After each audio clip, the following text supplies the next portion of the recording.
Memang Nabi menjamin barang siapa yang mendukung persatuan dijamin masuk surga. Mendukung persatuan.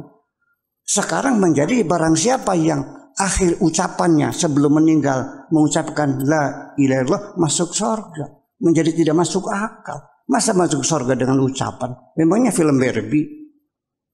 Memangnya film Aladdin? Nabi sudah mengatakan ulama usu' mereka nanti akan muncul, kata Nabi SAW, yattakhiduna hadzal ilma tijaratan, dijadikannya agama ini sebagai tijarah, barang dagangan.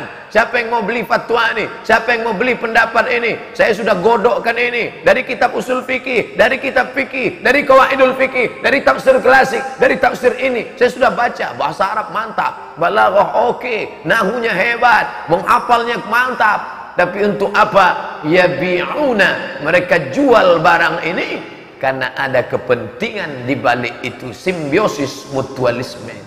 Makanya hati-hati ya. Yuhadditsunakum bima lam tasma'uhu wa la yasma'unahu aba'ukum. Dia akan bicara kepada Anda bukan masalah dusta urusan dunia, ya. Bukan dusta materi, dusta kedudukan, bukan. Tapi dia bicara masalah agama tapi isinya dusta. Ya. Anda bisa kaget, bahkan orang dulu pun bisa terkejut. Iyyakum wa iyyahum. Anda mesti waspada dengan orang seperti itu, ya.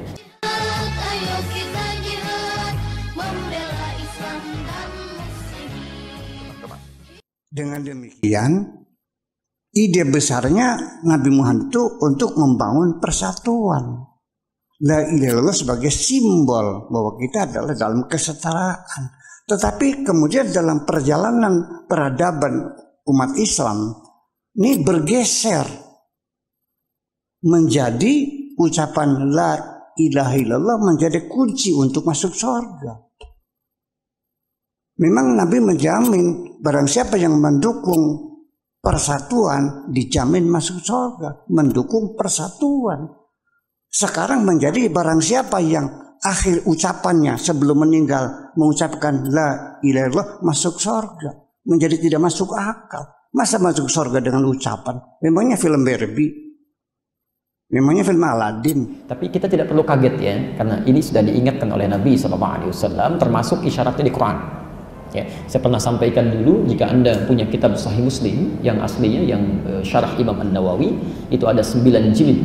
Anda coba buka jilid yang pertama, halaman 111, bab yang keempat, hadis nomor 6, posisi paling kiri sebelah atas. Itu hadis dari Abu Hurairah. Nabi sudah ingatkan dulu, kata Nabi SAW, sayakunu fi akhir zaman, akan nampak di akhir masa nanti, di masa nanti, ya, dajjalun kadzabun, ada para pendusta yang dilukiskan oleh Nabi di hadis ini dengan istilah dajjalun, ya, terambil dari kata dajjal, ya. Jadi bukan dajjal sesungguhnya, ya, tapi mengambil satu makna yang melekat pada dajjal. Dajjal itu salah satu sifatnya dia pintar, punya magic, ya, sesuatu yang membuat Anda terpukau gitu ya. Jadi nanti kata Nabi ada orang-orang yang pintar, kalau dia mengeluarkan kata-kata bisa membuat Anda terpikat gitu, kayak benar kalimatnya, ya. Seperti diilustrasikan di Quran surah kedua Al-Baqarah ayat 204 sampai 207, ya. Posisi paling kiri dari atas sampai sedikit ke bawah, ya. Wa minan nasi may yu'jibuka qawluhu fil hayatid dunya. Ada sementara orang yang kalau dia bicara dalam urusan dunia itu bisa membuat Anda terpikat, ya.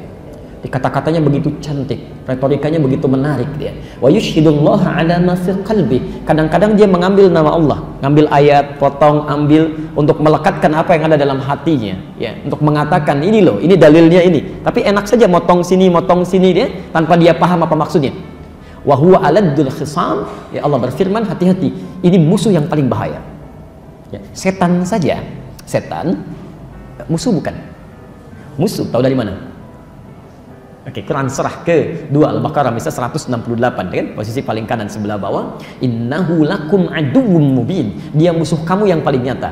Ya. Setan sifat musuhnya disebut dengan adu. Adu itu sesuatu yang jelas, ya. Karena kita sudah nggak beda pendapat lagi, jelas. Ini posisinya jelas, dia musuh. Karena dia musuh, mudah kita hindari. Ya. Tapi maaf, ya, seharusnya cara menghindari itu kenal dulu tentang hakikat musuh. Ini saya perhatikan umat Islam ini umumnya nggak kenal siapa setan. Ya, setan, tapi nggak pernah diketahui gitu ya. Ya. Anda harus pelajari itu. Nanti satu waktu kalau sudah masuk ke bahasan setan, kita ambil tentang setan itu ya, jenis-jenisnya. Ada setan yang ada di masjid. Jangan kira masjid sepi dari setan, ada. Ya, ada setan menggoda orang sholat. Bahkan kata Nabi akan digoda sampai lupa dia berapa rakaat sedang menunaikan sholatnya. Ya. Kalau Anda sedang lupa menunaikan sholat berapa rakaat, itu Anda sedang terkena godaan setan itu. Ya. Dia masuk ke sela-sela orang sholat. Ya. Abu Dawud nomor hadis 666. Ada setan di rumah, ada setan di mall, ada setan di kantor. Itu banyak ya. Kalau Anda tidak kenal bagaimana cara dia menggoda, Anda nggak bisa menghindarinya. Ya. Anda harus tutup celahnya. Kalau Anda tidak tahu di mana lubangnya jalan ke sini, Anda nggak bisa menghindarinya, bisa terjebak di situ. Baik ya? Itu yang nyata. Tapi kalau ada musuh, tidak terlihat nyata musuhnya, hadir di sekitaran kita, nampak menghadirkan sesuatu yang mengagumkan, tapi dia berbahaya, itu bahasanya aladun. Ya, kalau sudah ada konfrontasi disebut dengan khisam. Kata Allah, alad wa huwa aladun khisam. Ini lebih bahaya dari setan nih. Ya, makanya hati-hati ya. Yuhadditsunakum bima lam tasma'uhu wa la yasma'unahu aba'ukum. Dia akan bicara kepada Anda bukan masalah dusta urusan dunia, ya. Bukan dusta materi, dusta kedudukan, bukan. Tapi dia bicara masalah agama tapi isinya dusta. Ya. Anda bisa kaget, bahkan orang dulu pun bisa terkejut. Iyyakum wa iyyahum. Anda mesti waspada dengan orang seperti itu. Ya. Sekarang sedang marak nih. Ya, ambil ayat Quran begini mengatakan, oh ini tafsirnya begini. Padahal dia sendiri yang ngerti agama. Ya, maka tinggalkan yang seperti itu ya, hati-hati. Kalau mendengar yang seperti itu, sudah ada ketentuan di Quran jelas, kita nggak bisa komentar lagi, tetap ketentuannya ya. Bahkan kalimatnya sangat tegas. Quran surah keempat ayat 140, posisi paling kiri sebelah bawah di pojok. Wa qad nazzala 'alaikum fil kitab. Telah tetap ketentuan di dalam Quran yang tidak bisa berubah. An idza sami'tum ayatillahi yukfaru biha wa yustahza'u biha fala taq'udu ma'hum. Jika Anda mendengar ada seseorang memberikan statement kepada Anda tapi mengingkari ketentuan di ayat Allah. Misal dia ambil ayat Quran, dia tafsirkan sekenanya ya, dengan tafsiran yang tidak benar ya. Atau wa yustahza'u biha, minimal dia olok-olok misalnya isinya ya. Dia olok-olok Quran, dia olok-olok perangkat keislaman kita misal kan. Nah, itu sudah selesai. Fala taqudu ma'ahum, jangan sertai ia. Qa'ada itu asalnya menyertai dalam sesuatu yang dekat ya. Kayak nonton acaranya, duduk mendengarkan seminarnya, baca bukunya, itu nggak usah, kata Quran tinggalkan dia. Jadi kalau punya acara jangan diikuti, kalau punya buku jangan dibaca, asingkan, isolasi dia. Mudah-mudahan dengan terisolasi itu cara Allah memberikan petunjuk pada dia. Hatta yakhudhu fi haditsin ghairi, sampai dia sadar saya ini menyimpang, harus kembali. Ya. Sekarang kan lagi rame nih ya, ada nafsirkan ayat-ayat Quran tertentu. Saya nggak mau masuk ke politik ya, atau yang lain. Tapi kalau ada di Quran ini saya tampilkan, kalau nggak ada hubungan tidak ya. Sekarang kan lagi rame ada orang nafsirkan Al-Maidah 51 ya, tafsiran begini. Demi Allah saya katakan, di kitab-kitab tafsir yang dulu sampai yang ada sekarang bisa dibaca, itu nggak ada yang beda pendapat, tafsirnya satu kok. Ya, kenapa sampai sekarang jadi banyak tafsiran macam-macam gitu? Nggak ada selesai gitu kan? Kenapa yang nafsirkan ini, nafsirkan itu, dan cenderung orang yang menafsirkan dengan suasana berbeda itu yang nggak punya ilmunya. Itu jangan didengar, itu yang seperti itu berbahaya ya. Apalagi sudah berlebihan. Semua agama adalah sama, menuju pada Tuhan yang satu, cuman caranya beda-beda. Zaman jahiliyah aja nggak ada begitu. Ya. Sekelompok orang diutus kepada Nabi SAW menyampaikan proposal perdamaian. Ya Muhammad SAW, kita memang beda, tapi jangan lantas menjadikan perbedaan ini kita harus bermusuhan, berperang. Sudah, begini saja, kami ikut agama kamu, nyembah Tuhan kamu, besok-besok kamu ikut kita, nyembah Tuhan kita. Maka turunlah surah Al-Kafirun itu, qul ya ayyuhal kafirun. Tapi ada penegasan dari mereka, kita beda. Makanya ujung ayatnya lakum dinukum waliyadin, gitu kan? Beda. Jadi orang jahiliyah saja, sebodoh-bodohnya orang jahiliyah masih mengatakan agama itu berbeda. Sepintar-pintar orang sekarang lebih buruk daripada orang jahiliyah, mengatakan semua agama itu bermasalah. Jelas ya? Maka tinggalkan yang seperti itu. Jelas?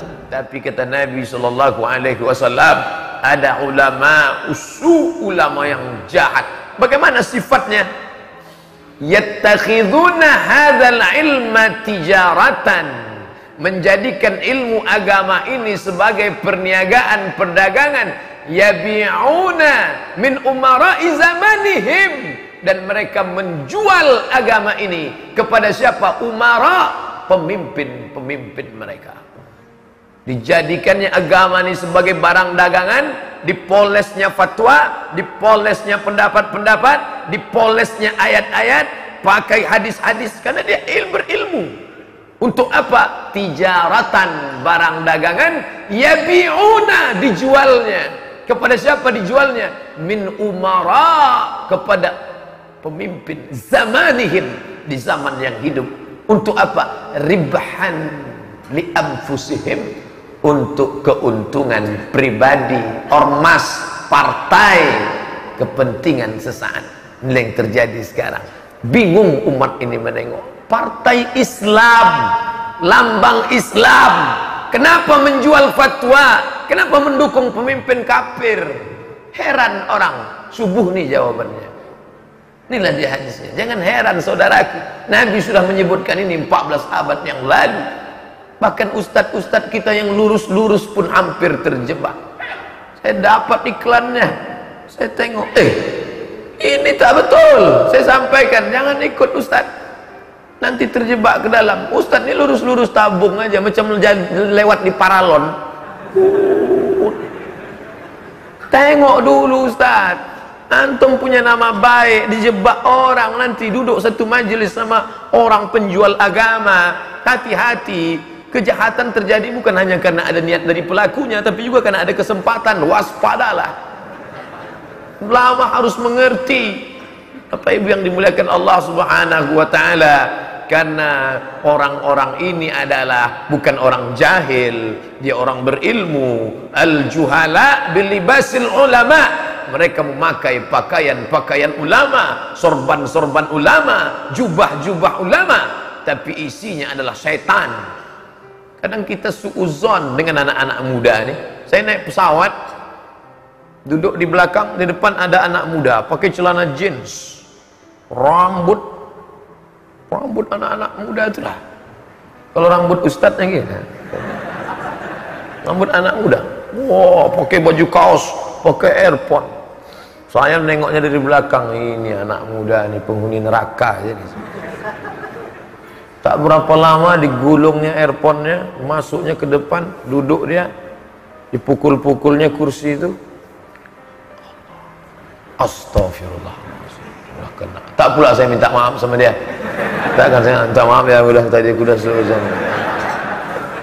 Ternyata casingnya setan, isinya malaikat. Tapi sekarang ini banyak bajunya koko, isinya setan. Bajunya jubah, isinya setan. Bapak-bapak yang berjubah jangan tersinggung, bagus sudah. Baik. Memakai ayat-ayat dipakai. Tafsir, saya sudah baca tafsir ini, sudah baca tafsir ini. Nabi sudah mengatakan, ulama usu', mereka nanti akan muncul, kata Nabi SAW, yattakhiduna hadzal ilma tijaratan, dijadikannya agama ini sebagai tijarah, barang dagangan. Siapa yang mau beli fatwa ini? Siapa yang mau beli pendapat ini? Saya sudah godokkan ini dari kitab usul fikih, dari kitab fikih, dari qawaidul fikih, dari tafsir klasik, dari tafsir ini. Saya sudah baca, bahasa Arab mantap, balaghah oke, nahunya hebat, menghafalnya mantap. Tapi untuk apa? Yabi'una, mereka jual barang ini karena ada kepentingan di balik itu, simbiosis mutualisme.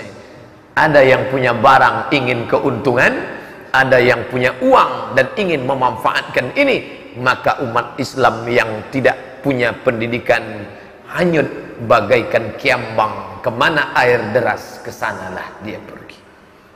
Dengan nama ormasnya, dengan nama besarnya, dengan kiai haji profesor doktor, dengan nama melambung. Bapak Ibu yang dimuliakan Allah Subhanahu wa taala, kalau sampai kita di zaman itu rasanya sudah, maka balik kepada tuntunan. Betul kata Nabi, man ya'ish ba'di, kalau kalian hidup sesudah aku nanti, fasayara ikhtilafan katsira, kalian akan menengok silang pendapat, bermacam-macam ikhtilafan katsira. Bagaimana nanti kami ya Rasulullah? Alaikum bisunnati, pegang sunnahku, tengok aturan yang sudah aku buat. Wa alaikum bisunnati, alaikum bisunnati wa sunnatil khulafa'ir rasyidin min ba'di wa sunnatil khulafa'ir rasyidin al mahdiyyin min ba'di. Ikut sunnahku, ikut sunnah khulafa' rasyidin yang memberikan jalan pencerahan. Dengan jalan itu kalian bisa membedakan mana yang benar, mana yang salah, mana bengkok, mana lurus, mana hitam, mana putih. Addu 'alaiha bin nawajiz, kalau kalian sudah dapat, gigit pakai gigi geraham. Petir menyambar, kilat nampak, tapi dia tak akan lepas. Kenapa? Karena kalian sudah mengetahui kebenaran. La yadurrukum man dhalla idza tadaitum. Orang yang sesat tak akan dapat menyesatkan kalian. Dengan syarat apa? Idza tadaitum, kalau kalian tahu jalan. Kalau kalian tahu jalan, maka tak ada satupun yang dapat menyesatkan kalian. Tapi kalau kalian tak tahu jalan, banyak super taksi yang akan membuat kalian mutar-mutar. Super taksi jangan tersinggung. Tak semuanya jahat, tapi ada juga yang yang membuat orang mutar-mutar, hanya ingin menaikkan argo supaya terus berputar. Ribhan li anfusihim, untuk keuntungan semata. Masuk WhatsApp Ustadz Somad, ini kalau sampai partai Islam tidak mendukung orang kafir ini, nanti akan musnah partai Islam ini dari permukaan dunia. Akan hilang partai Islam ini dari Indonesia. Oleh sebab itu kita mesti mendukung orang kafir ini. Allah sudah berfirman dalam Al-Quran, A'udzubillahi minasyaitonirrajim, illa man ukriha. Kalau kita dalam keadaan terpaksa, maka kita boleh mendukung orang kafir dengan syarat wa qalbuhu mutmainnum bil iman. Yang penting hati tetap beriman. Memukau juga dalilnya. Disangkanya saya tak tahu. Kalau saya tak tahu, bisalah. Oh, betul juga ya. Mulut kita kafir tak apa-apa, kita dukung orang kafir tak apa-apa. Yang penting hati kita tetap beriman. Kita dalam keadaan tertekan nih. Saya kasih 3 jawaban. Pertama, ayat itu terkait dengan orang yang bernama Ammar bin Yasir. Nama anaknya Ammar, nama ayahnya Yasir, nama emaknya Sumayyah. Satu keluarga budak hamba sahaya berkulit hitam. Ammar, Yasir, Sumayyah. Nama tuannya Abu Jahal. Nabi lewat di depan rumah mereka. Nabi mendengar satu keluarga ini sedang berteriak, tolong, tolong kami. Nabi tak bisa menolong dalam keadaan lemah. Sampai-sampai Sumayyah akhirnya mati syahid. Perempuan syahid pertama dalam Islam, Sumayyah, ditombak jantungnya oleh Abu Jahal. Mati Sumayyah. Sedangkan Ammar disiksa sampai hilang kesadaran. Tak lagi sadar mengucapkan kata-kata kekafiran. Datang sahabat melapor ke Nabi, ya Rasulullah, kami sedih. Kenapa sedih? Kawan kami Ammar sudah kafir. Kami dengar kata-kata kafir keluar dari mulutnya. Inilah orang yang dibela oleh Allah langsung. Ayat turun membela Ammar. Orang yang curiga, khawatir Ammar sudah kafir, turun ayat illa man ukriha. Dia tidak kafir. Kenapa? Kata-kata kafir keluar dari mulutnya karena dia dipaksa. Wa qalbuhu mutmainnum bil iman. Mulutnya mengeluarkan kata kafir, tapi hatinya tetap beriman. Itu berlaku pada Ammar bin Yasir karena mereka berada di kota Makkah dalam keadaan tertekan. Ayat ini tak bisa dipakai partai Islam karena saat ini partai Islam bukan dalam keadaan seperti Ammar bin Yasir. Partai Islam sedang kuat. Memangnya partai Islam Jakarta itu dalam keadaan tertekan? Siapa yang menekan dia? Ini banyak sekarang orang pura-pura tertekan. Aku sedang tertekan nih. Siapa nekan ente? Tak ada. Gimana ente tertekan tak ada yang nekan? Tak bisa. Ini namanya qiyas ma'al farik. Qiyas, analogi bisa dipakai kalau sesuai rukun syarat qiyas. Quran, hadis, ijma', qiyas. Qiyas bisa dipakai. Tapi mengkiaskan partai Islam yang berkuasa di negeri muslim terbesar di dunia dengan segala kekuatannya, mengkiaskan diri seperti Ammar bin Yasir yang tertekan, qiyas ma'al farik, batil, tak bisa dipakai. Yang kedua, bahwa yang mengatakan kalau partai Islam tidak memilih orang kafir ini, nanti partai Islam akan bubar dari negeri Indonesia Raya ini. Ini tidak ada satu pasal pun Undang-Undang Dasar 1945, KUHP, Perpu, Kepres, apapun namanya di Indonesia, tunjukkan sama saya. Mana? Tidak ada satupun pasal yang akan mengatakan bila partai Islam tidak mendukung si kutil babi ini, nanti akan menjadi hilang di negeri ini. Tidak ada. Ini dibuat-buat ketakutan yang luar biasa, fobia. Tidak ada. Apa yang ditakutkan? Yang ketiga, sesungguhnya fitnah besar yang sedang melanda umat kita sekarang ini, Allah hanya ingin menunjukkan antara Ubay bin Ka'ab atau Ubay bin Salul. Sama-sama Ubay. Ente pilih mana? Jadi Ubay bin Ka'ab atau Ubay bin Salul? Siapa ini Pak Ustadz? Itulah untungnya tak tahu. Ubay bin Ka'ab itulah dia yang dipanggil oleh Umar bin Khattab jadi imam pada saat sholat tarawih di zaman Umar. Sana sholat setumpuk di sana, satu kumpul di sana. Kata Umar, alangkah indahnya kalau dikumpulkan jadi satu. Yang jadi imamnya siapa? Ubay bin Ka'ab. Ketika meninggal 70 penghafal Quran, lalu kemudian datang Umar menghadap Abu Bakar. Hai Abu Bakar Siddiq, ya aku khawatir karena 70 penghafal Quran sudah meninggal. Aku khawatir nanti Quran ini hilang karena dia cuma ditulis di pelepah korma, di tulang onta, di batu yang ceper lepes. Belum ada lagi kertas karena waktu itu belum ada Riau andalan pulp and paper. Aku khawatir nanti Quran ini akan hilang dari permukaan bumi karena penghafalnya sudah banyak yang mati syahid. Bagaimana kalau Quran ini kita tulis? Kata Umar, ini usulku Umar.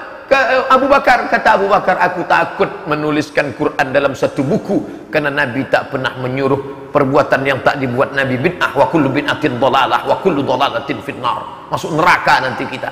Kata Umar bin Khattab, ini maslahat penting untuk umat.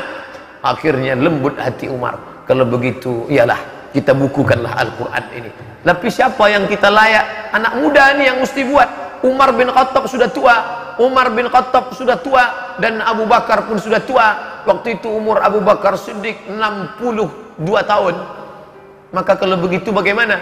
Kalau begitu kita cari anak muda yang cerdas, hafalannya kuat. Siapa dia? Itulah Ubay bin Ka'ab, ketua panitia pengumpulan Al-Quran. Ubay bin Ka'ab dibantu oleh sekretaris Zaid ibn Thabit. Zaid bin Thabit, anak muda. Ketika Nabi meninggal umurnya 20-an tahun, Ubay bin Ka'ab pun anak muda yang hafalan Qurannya luar biasa, bacaannya hebat. Tapi ada satu lagi, Ubay bin Salul, induknya munafik. Pangkalnya boleh sama, tapi ujungnya luar biasa. Oleh sebab itu, fitnah yang besar luar biasa ini hanya cara Allah ingin menunjukkan kepada umat ini. Ini Ubay bin Ka'ab, ini Ubay bin Salul. Engkau pilih yang mana? Jalan terbentang luas. Fa'alhamaha fujuraha, ada jalan fujur. Wa taqwa, ada jalan taqwa. Qad aflaha man zakkaha, beruntung orang yang memilih jalan ini. Wa qad khaba man dassaha, celaka orang yang memilih jalan ini. Jangan terpukau. Jangan terpukau dengan titelnya, jangan terpukau dengan hafalan Qur'annya, jangan terpukau dengan embel-embelnya. Kenapa? Karena Nabi sudah peringatkan akan ada orang-orang yang memperhiasi kata-katanya, menghiasi dengan cara pidato, ceramahnya, argumentasinya, dengan cara hujahnya. Tapi sebenarnya mereka hanya akan menjual agama ini untuk apa? Ribhan, rabaha, ribah, untung. Makanya ada murabahah. Pak, Bapak mau ternak kambing ya? Iya. Punya modal? Enggak. Ini sebentar lagi kan hari kurban. Rajab, Sya'ban, Ramadan, Zulqa'dah, Zulhijjah. 5 bulan kambing besar. Iya. Kasihlah saya modal Pak. Ini modal. Nanti kalau berhasil kita bagi ya. Iya. Akadnya itu namanya mudharabah. Ada satu lagi akad permodalan namanya murabahah. Murabahah diambil dari kata 3 huruf rabaha, rabh, ribah, untung. Maka dalam hadis ini dikatakan ribahan, mereka mencari keuntungan dengan fatwa-fatwa, pendapat, ayat, dalil-dalil, diobok-obok, dikacau-kacau, dicampur-campur, mix macam-macam. Yang penting dapat keuntungan. Untuk siapa? Li anfusihim, untuk diri, untuk keluarga. untuk anak, untuk ini, rumah mau berubah, kendaraan mau diganti, ormas mau besar, mau bangun sekretariat, untuk ke depan, untuk ini, yashtaruna bi ayatillah, dijual ayat-ayat Allah, dijual fatwa-fatwa agama Allah, thamanan qalila, dengan harga yang sedikit. Kalau datang ulama yang lurus, yang istiqamah, memberikan nasihat, kenapa kalian jual agama ini dengan harga yang sedikit? Sampai hati kalian menjual fatwa ulama ini dengan harga sedikit. Sampai hati kalian menjual agama ini dengan harga yang sedikit. Pak Kiai, kalau 500.000 itu sedikit, tapi kalau 500 juta itu tak sedikit Pak Kiai. Makna kata Allah samanan qalila, harga sedikit, bukan 500 juta, bukan 5 miliar. Makna sedikit kalau dibandingkan akhirat beserta isinya. Dunia ini sedikit, berapapun kau dapat dari jurkam-jurkam pencari dunia itu sedikit, tak ada apa-apanya dengan kenikmatan akhirat. Ambil ujung telunjukmu, kau celupkan ke dalam air, jangan khawatir, saya akan minumnya nanti. Kau masukkan ujung telunjukmu ke dalam, lalu kemudian kau tengok berapa. Itulah dunia. Itulah dunia, yang satu tetes itu. Yang satu tetes itulah dunia. Sedangkan akhirat mana? Samudra yang luas. Maka kalau kau dapat, kau cuma dapat setetes itu saja. Untuk memakai memusuh muka pun tak bisa. Apa yang kau dapatkan? Cuma setetes. Falyanzur bima yarji'. Celupkan tanganmu ke dalam lautan, fil yammi, dalam laut, samudra, lalu kemudian kau tarik ke atas, tengoklah, maka lihatlah yang satu tetes. Falyanzur bima yarji', tengok apa yang naik ke atas, itulah dia. Sementara akhirat sudah kau tinggalkan, azab akan menerimanya. Untuk apa Ustaz ceramahkan ini di depan kami? Ini kan cocoknya Ustaz ceramahkan di depan MUI, di depan Muhammadiyah, di depan NU. Karena banyak jamaah yang bingung, karena banyak jamaah yang bagaimana zaman ini sekarang Pak Ustaz. Mudah-mudahan setelah diceritakan ini hilang bingungnya. Oh, sudah disebutkan Nabi ternyata. Kalau sudah diceritakan bingung juga, tak tahu lagi apa yang mau diceritakan lagi.